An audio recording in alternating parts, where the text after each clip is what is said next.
मैं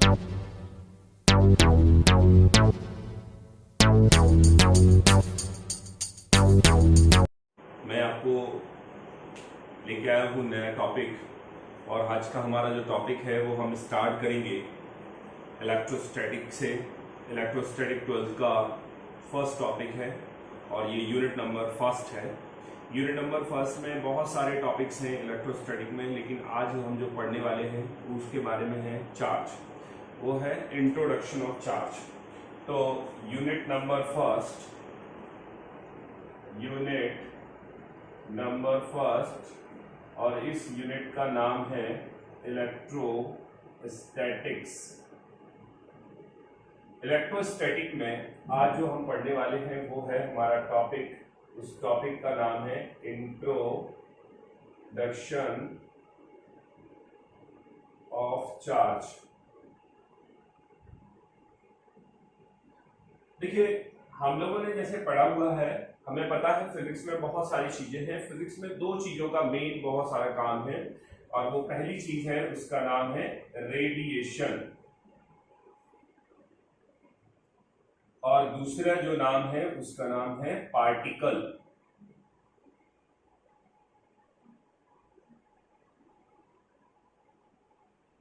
रेडिएशन जो है वो वेव प्रॉपर्टी रखता है, और जो पार्टिकल है उसके पास में मास होता है, वॉल्यूम होता है, मोमेंटम होता है,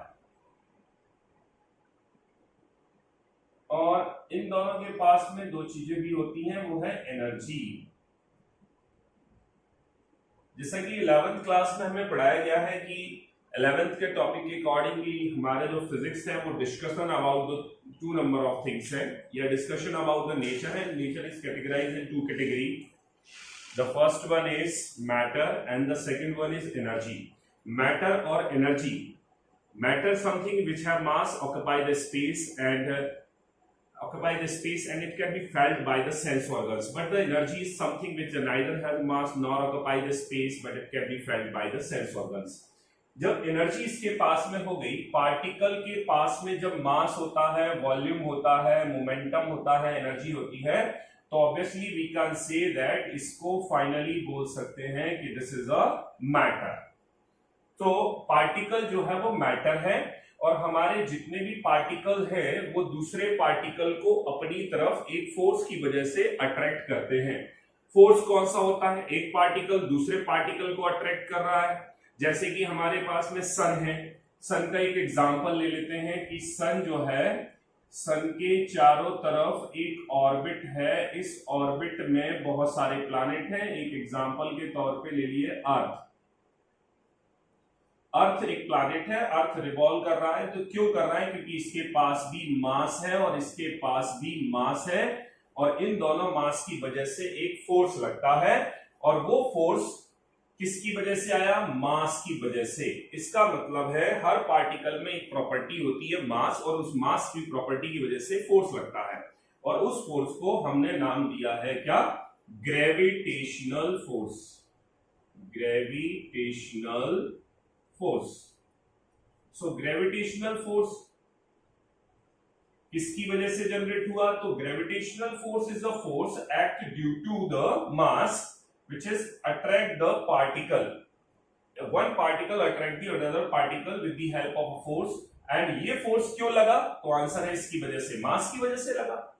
अब हमारी अर्थ जो है, अर्थ के चारों तरफ जितने भी पार्टिकल होते हैं उन पार्टिकल को अर्थ अपनी तरफ अट्रैक्ट कर लेती है। हमेशा हैवियर बॉडी लाइटर बॉडी को अपनी तरफ अट्रैक्ट करती है, तो जितने भी पार्टिकल अर्थ के चारों तरफ है वो अर्थ उसे अपनी तरफ अट्रैक्ट कर लेती है, क्योंकि उनके पास मास है।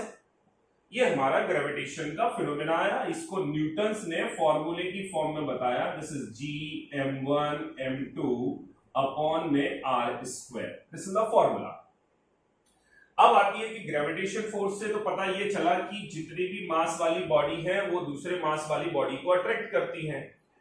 हमारे चारों तरफ बहुत सारे पार्टिकल होते हैं, जैसे कि ये इंक है। इंक भी एक मैटर का पार्ट है, इसमें बहुत सारे पार्टिकल्स हैं।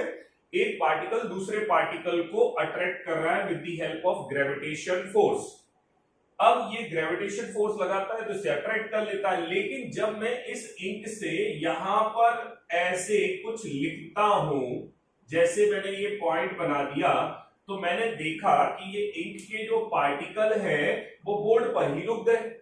इसको अर्थ को अपनी तरफ क्या करना चाहिए था, अट्रैक्ट करना चाहिए था। कौन सा फोर्स लगाना चाहिए था, ग्रेविटेशन फोर्स लगाना चाहिए था। और अगर ग्रेविटेशन फोर्स लग रहा है तो ये नीचे आ जाना चाहिए, लेकिन हम देख रहे हैं कि ये पार्टिकल नीचे ही नहीं आ रहे, और अगर ये नीचे नहीं आ रहे तो क्या ग्रेविटेशन फोर्स नहीं लग रहा, तो आंसर है लग तो रहा है, लेकिन ये तो यहीं पर रुक गए। और रुक तब सकते हैं जब इनके बीच में भी एक अट्रैक्शन फोर्स लग रहा है। इसका मतलब है particle of board and the particle of ink के बीच में एक फोर्स लगा है, जिस फोर्स ने उन पार्टिकल ऑफ इंक को अपनी तरफ अट्रैक्ट कर लिया और ये यहां पर चिपक गए।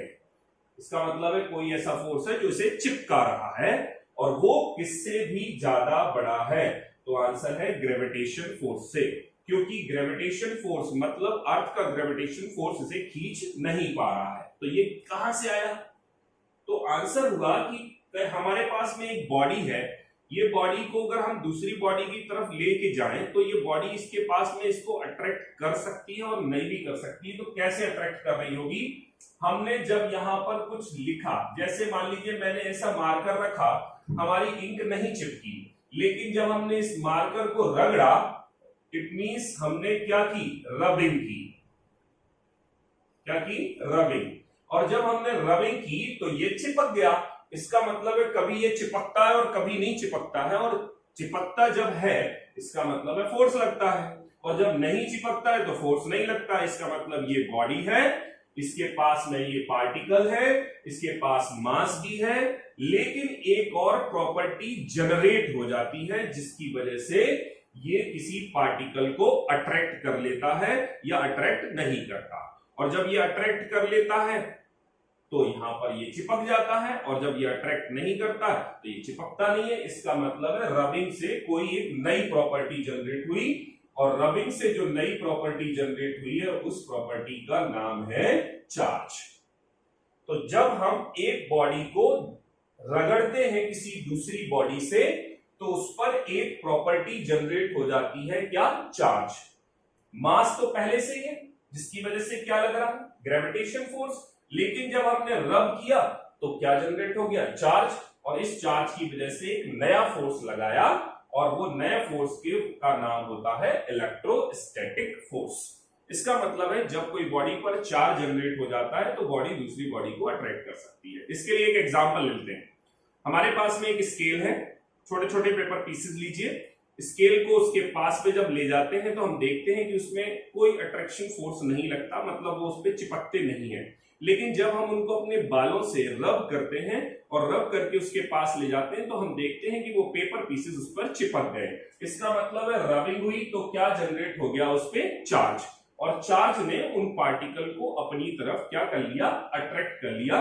इसका मतलब है चार्ज क्या है, तो अगर हम डेफिनेशन ऑफ चार्ज देखें तो चार्ज कहता है कि चार्ज किसी भी बॉडी की या किसी भी पार्टिकल की वो इनहेरेंट प्रॉपर्टी है जो किससे जनरेट होती है, रबिंग से। और जब रबिंग से जब जनरेट होती है तो हम उसकी वजह से फोर्स लगा सकते हैं। तो charge is a inherent property of a particle by which the particle apply the force on the other particle. बच्चों देखिए, अभी हमने सीखा कि चार्ज क्या होता है, तो चार्ज की एक डेफिनेशन मिली कि charge is a inherent property of a body by which the body attract the other body. अब चार्ज के बारे में बात आती है कि चार्ज को साइंटिस्टों ने कैसे पता किया होगा, कहां से आया चार्ज, और जब बॉडी पे चार्ज हो जाता है तो क्या होता है। तो आंसर है चार्ज जो है, कहां से पता चला कि चार्ज कैसे जनरेट होता है, कैसे नहीं जनरेट होता है, कितने टाइप के होते हैं, उनकी क्या प्रॉपर्टी होती है, इनके बारे में हमें समझना है। अगर हम बात करें कि चार्ज के बारे में कि एक बॉडी दूसरी बॉडी से जब रब की जाती है तो चार्ज कैसे जनरेट होता है, तो सबसे पहले उसके लिए हमें एक चीज समझनी पड़ेगी। पहला नंबर तो एक अगर बॉडी है और ये बॉडी अगर हम हमारे चारों तरफ जितनी भी बॉडियां हैं वो इलेक्ट्रिकली न्यूट्रल होती हैं। इलेक्ट्रिकली न्यूट्रल होने का मतलब क्या होता है? तो आंसर है कि कोई भी बॉडी है it is made up by the particles and the particles contain electron protons. हर बॉडी में पार्टिकल होते हैं, उनमें इलेक्ट्रॉन्स प्रोटॉन्स होते हैं। We know that. अगर हम बात करें कि इलेक्ट्रॉन जो होता है वो कैसा होता है, तो आंसर है नेगेटिवली चार्ज पार्टिकल है। और अगर प्रोटॉन की बात करें तो कैसा होता है? This is positively charge particle. और किसी भी बॉडी जो पार्टिकल से मिलकर बनी हुई है उनमें इलेक्ट्रॉन भी होंगे और प्रोटॉन भी होंगे। It is compulsory. बट जो हमारी कोई भी बॉडी होती है वो टोटल जो चार्ज रखती है, चार्ज को क्यू से डिनोट करते हैं। स्मॉल क्यू या कैपिटल क्यू कुछ भी ले सकते हैं। देयर इज नो कंपल्सरी कि आप स्मॉल क्यू या कैपिटल क्यू ले। उस पर हमेशा चार्ज कितना रहता है? जीरो। जिस बॉडी पर चार्ज जीरो रहे उसे इलेक्ट्रिकली न्यूट्रल बोला जाता है। अब क्वेश्चन इज राइट दैट कि हमारी जो बॉडी है वो इलेक्ट्रिकली न्यूट्रल क्यों होती है, इसका मीनिंग क्या है? इससे एक बहुत अच्छा क्वेश्चन पूछा जाता है, एक नंबर में पेपर में क्वेश्चन आता है कि what is the meaning of the charge equal to zero. So हमें एक चीज पता होना चाहिए कि इलेक्ट्रॉन जो है उस पर जो चार्ज की वैल्यू है, एक साइंटिस्ट हुए हैं मिल्कन नाम के साइंटिस्ट ने ये बताया कि इस पर जो चार्ज होता है this is 1.6 into 10 to the power -19 coulomb. और इतना ही चार्ज प्रोटॉन पे भी होता है 1.6 into 10 to the power -19 coulomb. But ये नेगेटिव और ये पॉजिटिव होता है, क्योंकि ये नेगेटिव पार्टिकल है और ये पॉजिटिव पार्टिकल है। अब किसी बॉडी में अगर ये बॉडी है तो पार्टिकल से मिलकर बनी होगी, पार्टिकल होंगे तो इलेक्ट्रॉन प्रोटॉन भी होंगे। और अगर इलेक्ट्रॉन प्रोटॉन है फिर भी चार्ज की वैल्यू कितनी है? जीरो है। तो वो उल्टा क्वेश्चन पूछा जाता है, if the charge on a body is equal to zero तो व्हाट इज द मीनिंग? तो पहला ऑप्शन दिया होता है number of electron is more than the number of proton. दूसरा ऑप्शन दिया होता है number of electron is less than the number of proton. तीसरा ऑप्शन होता है कि number of electron neither electron nor proton. और चौथा ऑप्शन होता है number of electron equal to the number of proton. तो आंसर अगर हम देखें तो इसका आंसर होना चाहिए कि number of electron equal to the number of proton. अब क्वेश्चन आया कि ऐसा क्यों होना चाहिए था? तीन ऑप्शन जो हमने देखे थे वो क्यों नहीं होना चाहिए? नाइदर इलेक्ट्रॉन नॉर प्रोटॉन क्यों नहीं होना चाहिए? क्योंकि इसने तो चार्ज जीरो बोल दिया है, और अगर जीरो बोल दिया है तो उसमें ना इलेक्ट्रॉन होना चाहिए ना प्रोटॉन होना चाहिए। लेकिन ऐसा नहीं होता है, क्योंकि हमने पहले ही कंसेप्ट सीखा कि अगर बॉडी है पार्टिकल से मिलकर बनी है, न्यूक्लियस होगा, इलेक्ट्रॉन प्रोटॉन्स भी होंगे। This is compulsory thing. तो इलेक्ट्रॉन प्रोटॉन तो है, फिर भी चार्ज जीरो क्यों है?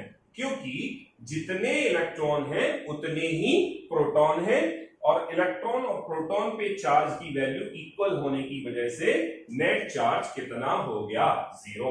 सो एक क्वेश्चन बन गया, पॉइंटर बना सकते हैं आप, लिख भी सकते हैं इसके बारे में कि if charge on a body is zero it means, इसका मतलब क्या होता है? Number of electron equal to the number of proton. तो जो भी बॉडी इलेक्ट्रिकली न्यूट्रल है उस पर चार्ज की वैल्यू जीरो होगी, और चार्ज जीरो होने का मतलब ये नहीं होगा कि उस पर कोई इलेक्ट्रॉन प्रोटॉन नहीं है, उस पर है, लेकिन number of electron is equal to the number of proton. Okay, अब मैंने ऐसी दो बॉडियां ले ली, ये ए बॉडी ले ली और ये मैंने बी बॉडी ले ली। दोनों इलेक्ट्रिकली न्यूट्रल है। दोनों इलेक्ट्रिकली न्यूट्रल का मतलब अभी हमने सीखा, number of electron equal to the number of proton. इसका मतलब है वी सपोज दैट इस पे 5 इलेक्ट्रॉन 5 प्रोटॉन है, इस पर 4 इलेक्ट्रॉन और 4 प्रोटॉन है। ये भी इलेक्ट्रिकली न्यूट्रल है और ये भी इलेक्ट्रिकली न्यूट्रल है। अब ये दोनों इलेक्ट्रिकली न्यूट्रल बॉडी को रब करते हैं, क्योंकि अभी हमने इसके पहले सीखा था कि रबिंग से चार्ज जनरेट होता है। ये मास तो है, मास की वजह से ये ग्रेविटेशन फोर्स तो लगाएंगे, लेकिन अगर हम इनको रब कर दें तो चार्ज जनरेट हो जाता है। अब चार्ज कैसे जनरेट हो जाता है? क्योंकि अभी तो चार्ज कितना है? जीरो। इस पे भी चार्ज बोला जाए तो 0, क्यों? क्योंकि number of electron equal to the number of proton, ये चार्ज नहीं है, ये चार्ज नहीं है। अगर इस बॉडी को उठाकर पेपर पीसेस के पास ले जाया जाए या कोई छोटे पार्टिकल के पास ले जाया जाए तो ये उसे फोर्स नहीं लगा सकती, क्योंकि फोर्स लगाने के लिए इन बॉडियों पे क्या होना जरूरी है? चार्ज। तो चार्ज कैसे जनरेट करें? तो हम इन दोनों बॉडियों को रब कर देते हैं, और जब रब करते हैं तो हर बॉडी में अवेलेबल लूजली बाउंडेड इलेक्ट्रॉन जो होते हैं वो ट्रांसमिट हो जाते हैं एक बॉडी से दूसरी बॉडी में। मैंने माना कि ए बॉडी ने बी बॉडी को इलेक्ट्रॉन ट्रांसमिट कर दिए, और अगर ये ट्रांसमिट कर देगा और मान लिया एक इलेक्ट्रॉन गया, ये 4 हो गए, यहां पर एक इलेक्ट्रॉन आया, ये क्या हो गए? 5 हो गए। अब हमें पता है इलेक्ट्रॉन पर कौन सा चार्ज होता है? नेगेटिव। प्रोटॉन पे कौन सा चार्ज होता है? पॉजिटिव। जब इलेक्ट्रॉन गए तो नेगेटिव चार्ज कम हो गया, लेकिन अभी पॉजिटिव चार्ज ज्यादा है। यहां इलेक्ट्रॉन आए तो नेगेटिव चार्ज ज्यादा हो गया और पॉजिटिव चार्ज कम है। तो जब किसी बॉडी से इलेक्ट्रॉन ट्रांसमिट होते हैं तो due to deficiency of electron it get positively charge, और जिस बॉडी पर एक्सेस ऑफ इलेक्ट्रॉन हो जाते हैं इस पर नेगेटिव चार्ज ज्यादा हो जाएगा, तो इट गेट नेगेटिवली चार्ज। तो इनिशियली फिनोमेना ये कहा जाता है कि एक चार्ज जो है वो 2 टाइप के होते हैं। पहले चार्ज का नाम है पॉजिटिव चार्ज, दूसरे चार्ज का नाम है नेगेटिव चार्ज। मतलब चार्ज हैज 2 टाइप। अगर किसी बॉडी पर टोटल नेट चार्ज कैसा है? पॉजिटिव, तो इसका भी मीनिंग का क्वेश्चन पूछा जाता है। तो हम यहां से आंसर दे सकते हैं कि अगर पॉजिटिव चार्ज है टोटल, इसका मतलब है कि इलेक्ट्रॉन कम है, प्रोटॉन ज्यादा है। तो आंसर क्या होगा? Number of electron is less then number of proton. लेकिन अगर नेगेटिव चार्ज है तो यहां से आंसर दे सकते हैं, क्या है answer? Number of electron is greater than number of proton. It is clear not? But ये क्वेश्चन एक और जनरेट हो सकता है यहां से कि भाई ये पॉजिटिव और नेगेटिव नाम क्यों रखे और किसने रखे? तो एक साइंटिस्ट जो है बेंजामिन फ्रैंकलिन, बेंजामिन फ्रैंकलिन ने पॉजिटिव और नेगेटिव चार्ज के बारे में नाम रखा। इसके अगर हम हिस्ट्री में जाए इलेक्ट्रिसिटी की, तो इलेक्ट्रिसिटी में बेंजामिन फ्रैंकलिन ने एक एक्सपेरिमेंट किया था जिसका नाम काइट एक्सपेरिमेंट है। और काइट एक्सपेरिमेंट के थ्रू इन्होंने बताया कि जो स्काई में जो बादल हैं जो गड़गड़ाते हैं जब अब्रब होते हैं तो उसमें एक स्पार्क जनरेट होती है, या हमारे अर्थ पर अगर 2 चार्ज बॉडियों को पास ले जाने पे जो स्पार्क जनरेट होती है वो सेम है, और वो सेम जो स्पार्क है उसका नाम इलेक्ट्रा है। इसलिए इलेक्ट्रा की वजह से, Electra is a Greek word, Electra की वजह से ही चार्ज को आगे चलकर नाम रखा गया इलेक्ट्रिक चार्ज। क्या नाम रखा गया? Electric charge. और इस इलेक्ट्रिक चार्ज से एनर्जी जनरेट हुई जिसका नाम रखा गया इलेक्ट्रिसिटी। अब क्वेश्चन है कि ये पॉजिटिव नेगेटिव नाम रखने के पीछे रीजन क्या था, क्यों इनको पॉजिटिव नेगेटिव ही बोलते हैं? तो उनको थोड़ा सा समझते हैं। मेरे पास में एक ग्लास की रॉड है, मेरे पास में एक सिल्क का क्लॉथ है, मैंने एक ग्लास की रॉड को सिल्क के क्लॉथ से रब किया, और रब करने के बाद में ऐसे इसको रख दिया,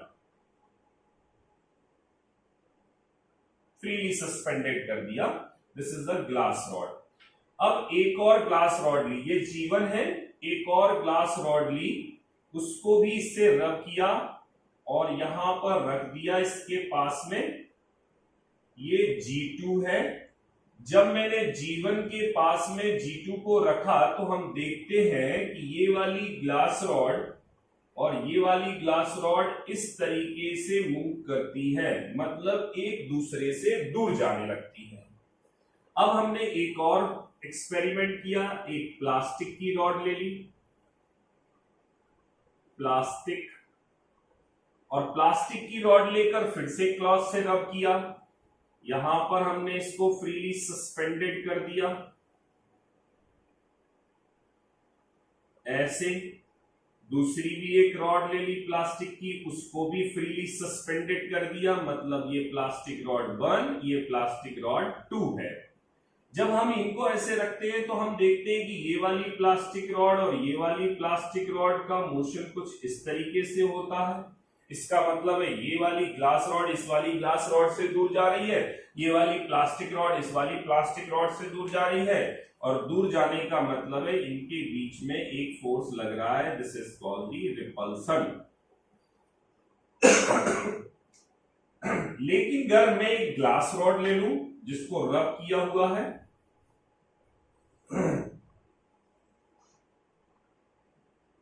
और एक प्लास्टिक रॉड ले लूं जिसको भी रब किया गया है,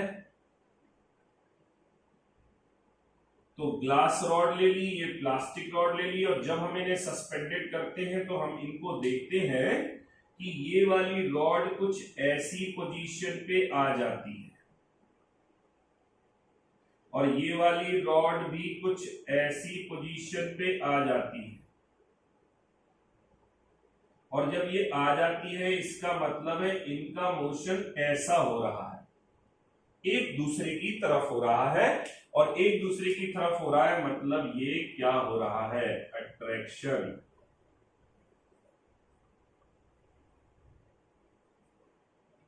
तो इसका मतलब ये पता चला कि रब करने से चार्ज तो जनरेट हो रहा है, लेकिन चार्ज एक टाइप का नहीं है, चार्ज दो दो टाइप के हैं।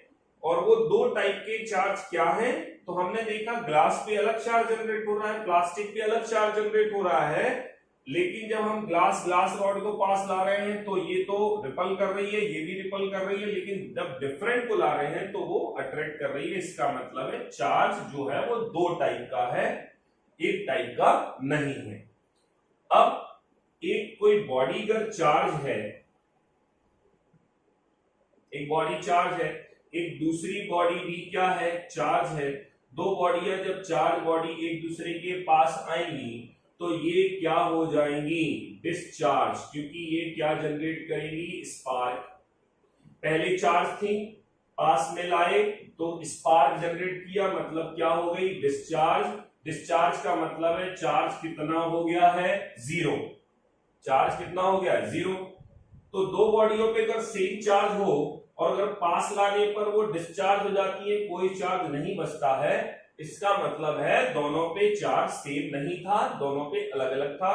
तो मैथमेटिक्स कंसेप्ट कहता है कि जब दो चीजों को मिलाते हैं तो तीसरी चीज बनती है।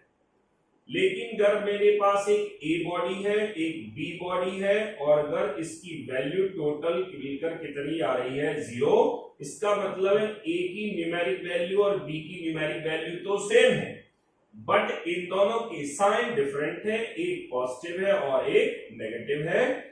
इससे ये पता चला कि चार्ज जब न्यूट्रल हो रहे हैं तो एक पॉजिटिव होना चाहिए और एक नेगेटिव होना चाहिए। तो charge has two type, first one is positive and the second one is negative charge. आपको शायद थोड़ा सा समझ में आ गया होगा कि पॉजिटिव और नेगेटिव चार्ज का कंसेप्ट में ये क्या कंसेप्ट है। अब हम यहां पर देख रहे हैं कि ये दोनों टाइप के चार्ज एक जैसे हैं। सपोज दैट इस पर पॉजिटिव है तो इस पर भी पॉजिटिव होगा, और अगर इस पर नेगेटिव है तो इस पर भी नेगेटिव होगा। जब चार्ज एक टाइप के होते हैं तो ऐसे चार्जेस को हम लाइक चार्ज बोलते हैं, लेकिन अगर ये पॉजिटिव है और ये नेगेटिव है तो ऐसे चार्जेस को हम अनलाइक चार्जेस बोलते हैं। तो चार्ज जब लाइक हो रहा है तो रिपल्सन है, जब चार्ज अनलाइक हो रहा है तो अट्रैक्शन फोर्स लग रहा है। इसका मतलब है चार्ज की प्रॉपर्टी आपको थोड़ी सी समझ में आ गई होगी। अच्छा, इसमें एक चीज और समझने वाली है कि एक वर्ड आता है जिस वर्ड को बोलते हैं इलेक्ट्रॉनिक चार्ज। पेपर में पूछा जाता है इलेक्ट्रॉनिक चार्ज, या फिर इसी को हम एक और नाम से जानते हैं फंडामेंटल चार्ज। इलेक्ट्रॉनिक चार्ज या फंडामेंटल चार्ज क्या है भाई? तो मिल्टन ने सबसे पहले सर्च किया था कि इलेक्ट्रॉन पर जो चार्ज होता है वो 1.6 into 10 to the power minus 19 coulomb होता है। इलेक्ट्रॉन सबसे लाइटर पार्टिकल है। जब इनसे पूछा गया कि मिनिमम चार्ज क्या हो सकता है, तो उन्होंने कहा भाई सबसे छोटे पार्टिकल पे चार्ज इलेक्ट्रॉन, इलेक्ट्रॉन पे चार्ज कितना 1.6 into 10 to the power minus 19। तो यही जो चार्ज है वही मिनिमम पॉसिबल चार्ज है। लेकिन प्रोटॉन का मास और इलेक्ट्रॉन के मास में ज्यादा डिफरेंस नहीं है। इसका 9.1 into 10 to the power minus 31 होता है, इसका 1.6 into 10 to the power minus 27 KG. तो दोनों में ज्यादा डिफरेंस ना होने की वजह से ये माना गया कि इलेक्ट्रॉन और प्रोटॉन पे चार्ज इक्वल है बट साइन डिफरेंट है। तो जो इलेक्ट्रॉन या प्रोटॉन पे चार्ज होता है वही मिनिमम पॉसिबल चार्ज होता है, और जो मिनिमम पॉसिबल चार्ज होता है उसे ही इलेक्ट्रॉनिक या फंडामेंटल चार्ज कहते हैं। इसे E से डिनोट किया जाता है और E की value plus minus 1.6 into 10 to the power minus 19 coulomb होती है। पेपर में बहुत बार पूछा गया है what is the electronic charge and fundamental charge. Minimum possible charge is said to be a fundamental or electronic charge and its value is equal to plus minus 1.6 into 10 to the power minus 19 coulomb. तो ये रहा charge के introduction. Charge के introduction के बाद में हम discuss करेंगे चार्ज की प्रॉपर्टीज। ठीक।